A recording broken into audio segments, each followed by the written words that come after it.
Quand on commence la maîtrise, on se retrouve très seul et je pense que l'exercice de rédiger de manière collective, d'avoir des pauses collectives, de discuter avec des gens qui sont passés par le même parcours que toi, je crois que c'est un apport fondamental des retraites.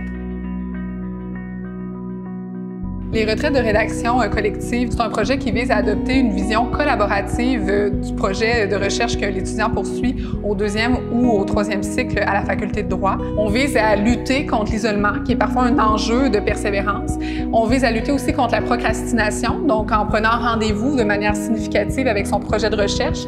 Et on vise aussi à transmettre des outils de santé globale qui vont être utiles tout au long du parcours. Ce qui est intéressant de l'exercice des retraites, c'est que ça allie méditation, détente, ressourcement avec productivité.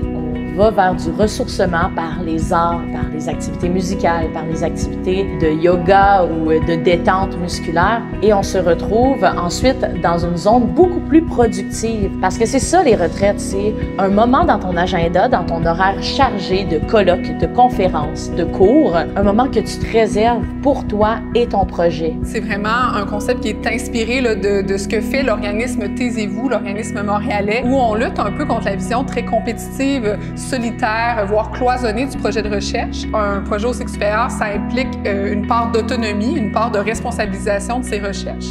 Mais tout ça peut être compatible avec, parfois, à travers le parcours, des journées où on va se rassembler en groupe, on va profiter de l'énergie, de la solidarité pour avancer nos travaux de recherche. Donc, le volet expérientiel du projet il est vraiment important. On cherche vraiment à ce que l'étudiant vive une expérience qui est holistique à travers une journée de retraite de rédaction.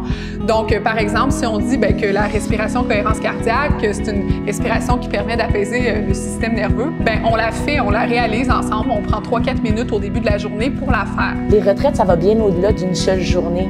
Les bénéfices de ces retraites-là, ça s'étend avant, ça s'étend après. Ça nous outille pour tout notre parcours au cycle supérieur en nous donnant des manières d'aborder ce travail de recherche-là qui est assez substantiel. Moi, vraiment, comme je l'ai dit, je suis fan.